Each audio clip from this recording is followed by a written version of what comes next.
If you're over 40 and still training like you're 25, this episode might save your joints and get you leaner. How's it going? Brad Williams with Over 40 Fitness Hacks. Today I'm just giving you an update on what my current routine is as I push towards 175 pounds and the leanest I've been probably since my early 20s without wrecking my back, my recovery, or my hormones. It's been a while, so I did a post, so this might be kind of a lengthy episode, but I wanted to break down some of my theories of time under tension, blood flow restriction training, insulin control, as well as the purposes of doing high intensity exercises for the limited amount that I do and why I do it. So if you want a routine that's realistic, repeatable, and actually works for you in your 40s, or you just want to see someone else and what they're doing, let's get into it. So I keep talking about my SKOOL community that I'm on, and I've grown into about 100 members. And I'm really trying to help out the over 40 crowd, putting a platform out there that's better than Facebook groups. I really love this SKOOL setup. Having any type of discussion, if you can look at the tabs here, from general discussion to focusing on diet, movement, inflammation. This is just where I'm spending my time. Once again, check out the show notes for the link, or if you just Google Over 40 Fitness Hacks SKOOL, SKOOL, I will be the first thing that pops up on Google with the SKOOL emblem right there. And you can sign up that way. Check us out. Hope to see you there. All right, so I haven't done a post in a while, and I'm basically going to be doing one drop a month of myself and one guest a month. I'm just trying to slow this down for publishing so much, and I'm really trying to push everyone to my SKOOL. If you check out the link in the show notes, free community. I'm on there every day checking out questions, posting stuff, and it's just where I want to spend my time from here on out. You can only do so many interviews. I think I've interviewed over 250 people at this point, and I can only talk to death about the same stuff, about losing weight, supplements, longevity. So I really want to start spacing this out and just start engaging with people. So for this post, I wanted just to basically put out a more of an update of what I'm currently doing. It changes monthly, quarterly, yearly. So this is more of an updated snapshot into my life and what I've been doing. I currently just broke my own record again, hit 184 pounds, and I'm shooting for 180. I'm finding out that to be really ripped, which is not that healthy, but I still want to do it so I can show pictures to my community and show how much of a struggle it is. Hats off to bodybuilders out there. But being 175 is probably where that's going to show the most, around 6% body fat. So let's get on with it. So basically in the morning, as soon as I wake up my daughter, and then I hit the shower, hot shower. If you've been listening to me for a long time, you know I have lower back problems, L5S1, back surgeries, microdiscectomies. It's been 8 years now.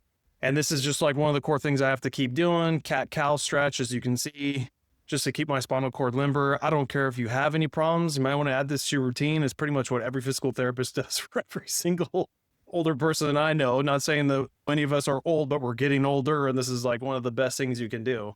So I'll start my morning off with that for just a minute max. And then the next thing I'll do in the shower while I'm heating up and everything is basically lying on your back, nerve floss. And this may be more specific to people with back problems and sciatic issues, but this is something I do on a daily basis. Basically, you're trying to get the nerve sheath unstuck if it is causing pain, irritation, and so forth. So those are kind of the core two that I do in the shower. Like I said, a minute on each one of those, and then maybe I'll stretch my hamstrings, stretch my quads while I'm in there, and you got yourself a 5-minute shower. All right, let's talk about supplements. Not that I pound all these supplements all at one time, but I start with some, so we'll at this point go here. So basically, I figure out what I'm deficient in, first of all, for things like copper, vitamin C, calcium, omega-3, zinc, magnesium, vitamin D3 and K2, and then some of the other ones I'm just playing around with right now. And I find all of this by using this app, or they have a website, if you prefer it on your PC, called Chronometer or Chronometer. I think it's pronounced both ways. And basically, just like MyFitnessPal, you input all your stuff. I just think Chronometer has just a little bit more metrics to it, although I haven't used MyFitnessPal in a long time, but I've only heard other people talk about it. And the biggest thing here is it just nerds out on all your microminerals, not just your macros. And basically, this is where you find if you're deficient in anything. And always talk with your doctor, because if you're taking medications or you have specific disorders and deficiencies that you got to watch out for, obviously do that. This is why I also like using Chronometer to push people to it, because it kind of takes that off of me, because I'm not a nutritionist. But Chronometer has all their backing into their stuff. And all I do is suggest to go use this app, and they take it from there. So for me, this is where I get, okay, I'm low in calcium, magnesium, whatever it is. This may not even be the most updated one. I try to pick a day that I look like I did everything. So I consumed 2,047 calories on this day, the February 29th. I don't go by that expenditure. I go by what the Whoop tells me on expenditure. That's the biggest problem I see people having, is just going off of, a Google macro calculator saying how many calories you should be burning. It's 100% wrong. So go off of something like Fitbits are not the greatest either. So like Garmin, Apple Watch, Whoop, those are kind of the top ones. And then this is now a daily habit. So right there, I consumed 2,047 calories, and that's only because I burned on that day probably 2,400 calories. If I burned less, I would have ate less. That's the only way to lose weight when you've kind of stalled out, closing in on single digit body fat. Regardless if that's something you want, this is still a great tool for you just to be overall healthy if that's more of your thing. And then lastly, I talk about this all the time, but the reason why I like Chronometer the most is because we're talking with some nutritionists and other biohackers out there. These nutrient balances are huge, which I don't think MyFitnessPal does. I'm not 100% on that. But your omega-3 to omega-6 balance, your zinc and copper should be balanced together. That starts messing with your skin, hair, nails. For all you ladies out there that want to hone in on that, if it pushes too far to one side or the other, there's problems with each one of those scenarios. Potassium, sodium, most of the US is deficient in potassium, but you also got to really watch out for potassium if you're going to supplement with it. Please talk to your doctor, because you can mess up your heart. So do it very slowly. Natural foods are always the better option. But anyway, try to get that in. I didn't look like I did that great of a job on that, as you can see, on this particular day. Calcium and magnesium play with each other in balance. And then this one was a cool one, calcium to oxalates. So this is where a lot of people get kidney stones. If your oxalates are too high and not enough calcium will bond to oxalates, and then you pass it through your digestive tract. If you don't, oxalates are too high, they start forming in your kidneys and become kidney stones, and we all know where that goes. So if you have enough calcium in your diet to bond to it, and then you have enough calcium for the rest of your body, that's kind of the name of the game there. Okay, so going back to these supplements, now I know how much copper to do, vitamin C, calcium. I take CoQ10 just for helping out with your mitochondria in your heart. CoQ10 will be used for your entire body to aid your mitochondria. They just market it more towards your heart because there's a huge density of mitochondria in there, but your whole body obviously needs it all throughout your musculoskeletal system. I take omega-3 fish depending on what my chronometer says, and then zinc, magnesium, vitamin D3, K2, those two together are better. Besides just getting vitamin D and calcium in, you want to make sure the calcium gets to the bone. That's where K2 comes in, instead of just leaching into your bloodstream and then, God forbid, it goes to your arteries and calcification of other certain organs. And then take turmeric gold, which has a lot more curcumin in it. That's why I like this brand. And that's just more of an overall anti-inflammatory supplement. You can research that more on your own. And I started taking this one, lutein and zeaxanthin, for my eyes, although Grok AI basically figured out all I needed was lubricating eye drops, which solved all my problems. I talked about that on different episodes. So this one's actually out now that I solved it, and I'll be playing with some other ones. Okay, so now I've woken up, I've showered, you've got my supplements throughout the day. And by the way, I don't take all those supplements all in one hit. They're strategically taken throughout the day because some of those vitamins and minerals compete for absorption. So you can ask me questions on my free community on SKOOL, should you go on there, or just go to one of my other episodes where I talked about it, or do your own research. But after I start the process of taking supplements, basically black coffee is my biggest thing, maybe with a little bit of sea salt in it. And that's pretty much all I have until I start working out, as you see we're going to be talking about next. And the only thing I take prior to this workout is this supplement right here. I get it off Amazon, NutriCross Performance. There's definitely some better quality ones out there, but the other ones are just too expensive for the amount of bulk I'm doing on this. And for now, this is what I'm using. And basically essential amino acids. And right on here, you look at the ingredients, it has all the essential aminos, not just the branched chain amino acids, which had some popularity for working out.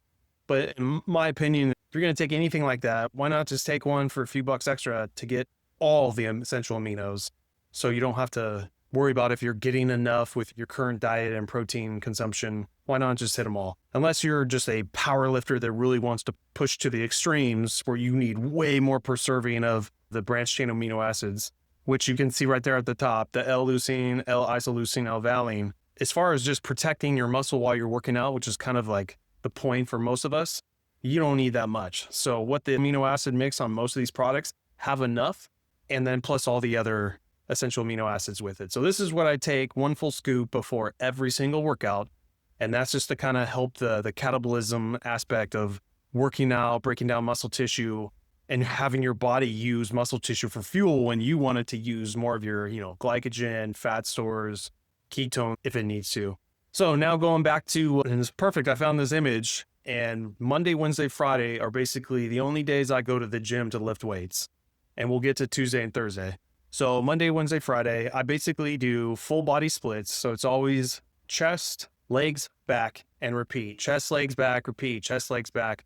You can obviously pick an exercise, do the 2 to 3 to 4 sets of each one, then move on.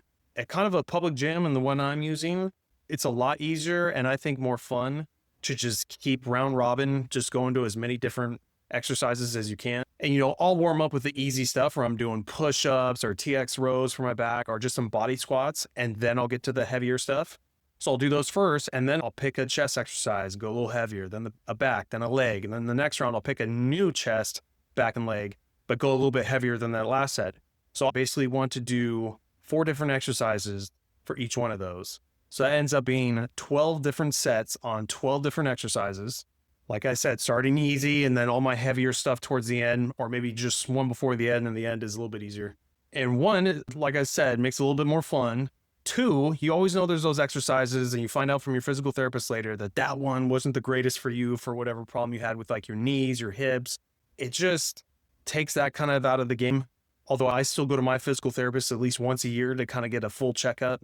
But mixing it up like this just gives you, I think, in my opinion, the least chance of overtraining a specific type of muscle group or injuring a, ligament or tendon. And of course, take my theory with a grain of salt because there's a billion other personal trainers out there that'll say it the other way. It's working for me. I love it. It's fun. And it's easier to do in a public gym when everyone's sitting there trying to squat on everything, where it doesn't matter to you. I just go look for anything that's open and do one set. Now, the other thing I do is more time under tension. For those of you who haven't heard me talk about that to death on my podcast, basically I started doing that because of my lower back and being over 40, getting older, that I just didn't see the purpose of lifting as heavy, injuring myself. And then with my lower back, which I did not do in the gym, it was a complete freak accident, moving heavy equipment. I owned 4 gyms at one point, the last 15 years of my life. And really humbling experience to now I got to do something. I started adopting the time under tension philosophy, which was cut all your weights in half. As you can see, all these exercises, I can still do every single one of them. Bench press, I was doing 100-pound dumbbells. I cut those down to about 65s. And what I do with them is I focus on the eccentric, which on a chest press is coming down, as well as the concentric, which is actually pushing, which is actually what most people do, pushing for push, pulling for pull. But I slow down the eccentric and slow down the concentric. So when I do a chest press, it's 4 to 6 seconds down, 4 to 5 seconds up, and spend more time under tension. And what normally you could probably pump out 15 reps on normal speed and probably 15 to 20 seconds. Now I slow those down and basically try to go for a minute to a minute and a half of being under tension. Now, the philosophy of most fitness trainers out there and gurus is, mechanical tension is the only way you should be thinking. Well, I'm here to say it's the most effective. That is true. And it's the most effective tearing up your joints. And one thing goes wrong at that kind of heavy weight, and then now you're out 3 to 6 months, which a lot of you viewers probably have had happen. What I found is time under tension, and I learned this by going to this new state-of-the-art gym called the Smart Fit Method. I had them on my podcast if you want to check it out, where they proved through their own testing and reporting to show that they could still build muscle mass using this time under tension philosophy. I just think it takes longer, but if you're working out for the rest of your life, what do you care? It's not like you need to get somewhere in 3 months. Maybe it'll take 6 months to get to a new record. First of all, I've been training my whole life since I was 14 years old. What's the point of benching 315 again? There's no point. So I basically just do what feels good. And like I said, going back to bench press where I used to do hundreds, I had to cut it basically down to 65s. And currently I pretty much max out on 75s and 80s, but I'm doing it for a minute and 30 seconds where a lot of people are struggling who are using 100-pound dumbbells for the 15 seconds. So who's winning now? And that's what I throw back to those personal trainers is, Yes, I took the mechanical tension off and focused more time under tension. Yes, you can still build muscle, it still grows, but you still can have a mechanical tension mindset and just say, well, 3 weeks ago I was doing 65s. I really need to push to 70s. And then you do it again. I really need to push to 75. So you can still upgrade yourself in mechanical tension. You're just playing with a new set of rules. So anyways, I'll do that for basically every single type of exercise you can think of. Like I said, I get 12 different exercises in. I'll do 2 different core exercises. The bulk of my core exercises now are planks, side planks. I do a lot of Roman chair leg raises with knees bent or slightly bent, never with straight legs. You end up using too much of your hip flexors. And also puts a little decompression on my spine, which is probably good for everybody. The one thing I caution people is ab rollers. You know, I'm 45 now, and a year ago, I basically gave myself a inguinal hernia on my right side, all due to this contraption right here. So when you're fully extended out, as you can see with this person right here, it puts a lot of pressure on your tissues on the very bottom part of your abdomen, which is basically where these tears happen. And then your guts basically start poking out, and that's the hernia. Now I had my time under tension philosophy. This was probably not a good idea because now I'm holding down in this position for an extended period of time when a normal person probably would not, thus giving me a higher chance of getting a tear in a hernia, which I did. So with these, if you still want to add them in, do these normal speed. Don't hold the bottom too long. And I was doing them Monday, Wednesday, and Friday. I would definitely, if I can go back in time, do once a week, if not Monday, Friday, and have that time in between to completely heal from these. But it was one of the best ab exercises. Just, I can never have a hernia again. After you've had one, you'll never do this again. Okay, so that was Monday, Wednesday, Friday, full body splits, 12 exercises, 2 different abs. Maybe I'll throw some calves in there. And then everything is 30 minutes. So on Tuesday and Thursday, I was doing these right here, doing a simple 10 to 15 minute workout, full body again, more focusing on like my arms and glutes, just because I don't really focus that on Monday, Wednesday, Friday. And I really love these. It's blood flow restriction bands, which I've heard a ton of different people, even on my podcast, talk about this, and basically how it lets you work out with less resistance and still get the same benefits, like time under tension. So now I took those, put the 2 together, and now I'm kind of doing time under tension, maybe a little faster than what I would normally do in the gym, because these bands do make it a lot more rougher, and basically cut down the weight in half again. So now I'm doing for shoulders and arms like 10 to 20 pounds max. And then my adjustable dumbbells will go up to 25 pounds. So I'll have one in each hand, and I'll do sumo squats, RDLs, that kind of stuff. And like I said, only 10 minutes on the arms is what they recommend max going on with these, and 15 minutes with the legs. Because by using these bands, you're stopping most of the blood flow from going back out of the muscles, but still allowing the blood coming into those muscles, because you don't want to tourniquet yourself and lose a limb. But the theory of doing that is you're stimulating the muscle, the blood stays in there, makes it harder. And what I've learned over all the years is mechanical tension does work, but stimulus is all you need to grow muscle, with proper nutrition. So you don't have to have insane mechanical tension. And blood flow restriction proved it. Time under tension philosophy proved it. So I enjoy these things. They're different. They allow me to use less weights, especially like at my house. Just be very careful with these. You do not want to end up tourniqueting one of your limbs off.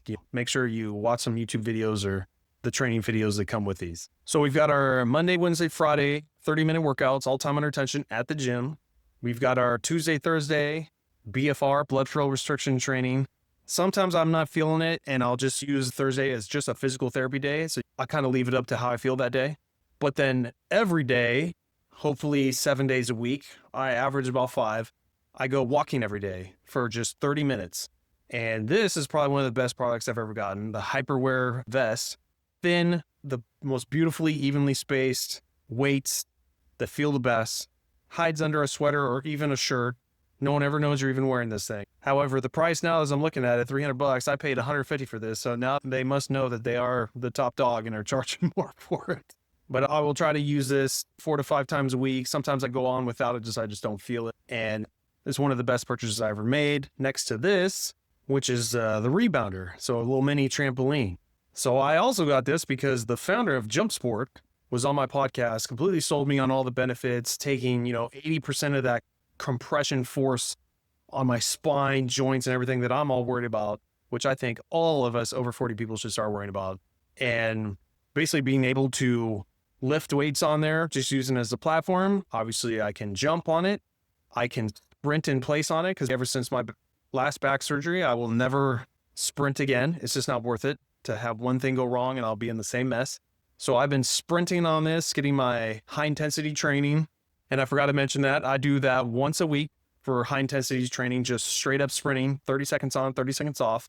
And I do that because that high intensity all out method seems to stimulate the most mitochondrial growth. So not only do you want to always be stimulating your mitochondria so everything is running great, but you also want more mitochondrial count in your body. And you can do that with working out, building more muscle, but getting more mitochondria into your body, but also stimulating with high intensity. Or if you check out EPOC training, which I did an episode on, that's why you do that 30 second on, 30 second out to stimulate your body in a response to the needing more oxygen, needing to build more mitochondria within your body. And this for me is the safest way I can do it because the next best thing would be to go sprint outside. And I just can't do it. The ground and pound on my spine, I just can't do it anymore. So not only that, but now I have like a fun exercise. I can do stuff for playing video games, watching TV. And then should I not want to have to go walk outside, maybe it's raining, basically I'll just do a bunch of fun stuff on there, jump in, go side to side, maybe split lunges. Or what I've found is the biggest calorie burner is basically just doing jumping jacks. Easy pace, not that fast, jumping jacks for a half hour while I'm watching a show, maybe mix in some of the other stuff with it too. You get bored of just doing jumping jacks. I'll burn 400 to 450 calories. That weight vest I was telling you about on a 30-minute walk, even up the hill next to my house, I burn like 60 calories. And the reason is if you're not getting your heart rate up, you ain't burning that many calories. So there's a rhyme and reason to do all these different modalities. Like if I didn't burn enough calories, I really wanted to save up my calories for going out to dinner or something like that, I would be using this rebounder to go burn 450 calories, maybe twice that day, to earn the right to go eat and go out for dinner. And that's kind of the way you got to think if you want to start hitting that single digit body fat. So just showing you a snapshot from my Whoop device, very similar to Apple Watch, has its own metrics. All of them are tracking your sleep, tracking your calories. For this intended video, I'm basically just going off of calorie counting. And this is, if you really care about getting down lower and lower and lower, you have to be biohacking this, counting calories day by day. You cannot do one for the whole week and think you're going to get there. It just doesn't work like that. So basically all my low ends are like Friday, Saturday, Sunday, and all the higher ones are my like Monday, Wednesday, Friday workouts. They'll give you an average. Currently I'm averaging about 2,400 calories, which is funny because this is what I was doing last June, July. I've gotten as high as 2,800. That was with glutathione supplement. You'll have to check out that episode on what that does. But basically I watch this, and by dinner time, I kind of know what I'm going to hit for the rest of the night. And that is what decides how much I eat for dinner, as well as if you're going to do a snack, which I don't recommend. So let's transition to that. As far as diet, one of the biggest things I learned being over 40, and something they didn't teach us in personal training school, was the effect of insulin has on your ability to burn fat. Now, when we were in our 20s and 30s and doing sports, nothing mattered. We had great bodies. Everything was working. All we cared about was just putting more muscle on, right? And being more athletic, for those of you who are like that. And that was me. But being over 40, things started changing. It just happens with nature. You need to start protecting your joints. Like I said, that's why I started falling more time under tension.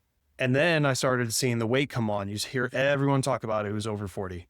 And the reason that is because anytime you put something in your mouth, hits your stomach, your body's insulin response, which is a peptide your body makes on its own that helps nutrients that your stomach breaks down get to where it needs to go. And when that insulin is present in your body, and you can watch people with those CGM monitors eat different things, see in live time when they eat something, how long it takes for their blood sugar to go down. Blood sugar and insulin work together. Assume that if your blood sugar is up more than normal, it's because, and just assume that insulin is up as well. And then you'll see different graphs. If you eat something sugary, obviously the blood sugar spike is higher. And if you eat something that's lower on the glycemic index, it'll be just a little bump. Either case, when that bump happens, insulin is present in your body. And when insulin is present, your body has the lowest chance available to burn fat.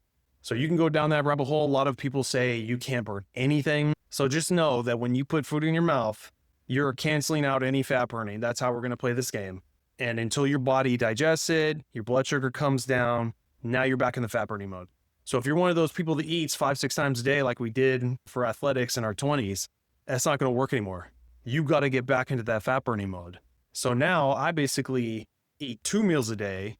Although this particular case on this day, I did split it up because I'm not really worried about burning too much more fat anymore. So I'm closing in on single digits. But basically just put these together, breakfast and lunch and dinner and snacks as my 2 meals. And I try to eat those meals within 30 minutes and always focusing on protein and fats and carbohydrates being dead last. So if you do want to have some treats or some bread products, that's fine. I go slightly more keto, but you got to find out what works for you. And if you're well balanced and you like your carbs, that's fine. Eat the carbs last, because I'm telling you, you can watch TikTok videos of people with those CGM monitors. It goes on your tricep, monitors your blood sugar and insulin, and you'll see people eating the same meal where they eat carbs first or don't really care, and then the same meal again the next night where they eat it that way, protein, fats, and then the carbs. It is night and day different, the insulin response, which means they got into fat burning faster. Since I started using this model, one, it's easier to calorie count because you only got 2 chances to eat and track everything. And basically just gave me more control over my body of fighting that hunger response. Be like, no, I can only eat during these 2 time windows. Now, you don't have to do this forever. Like you can see now, I'm a little bit more open to eating when I want because I'm so good at tracking. And also I don't really care about that insulin response because now when you start getting to single digit body fat, now your body fights against you and wants to do everything it can to not burn more fat because your body's not supposed to be that low in fat. So that's a different story for a different day. But for most people, if you can hone in on those 2 meals a day, and even if you do 3 meals, half hour, do not put anything in your mouth between those half hours and before and after. That's called intermittent fasting. You want to be in a fat burning mode as much as possible. And that took me a long time to figure that out. Now you take all those workouts, you get that perfect diet together, synergistically working together, you'll be doing great. All right, and there we have it. So to finish up in recap, work out in the gym 3 times a week. I do the time under tension. I try the blood flow restriction training on Tuesday and Thursday. If it's too much on Thursday, I'll just do physical therapy. I try to walk every day, 7 days a week for a half hour, just like my workouts are a half hour. For my blood flow restriction training, I go max 10 minutes on upper limbs, 15 minutes on lower limbs. You've seen my supplements. You've seen kind of my diet, 2 meals a day when I'm trying to lose more weight. And as far as hitting the amount of protein you need to hit for the day, I always go eat as much protein as your goal weight. So mine right now is 180. It might be 175 coming up. We'll see.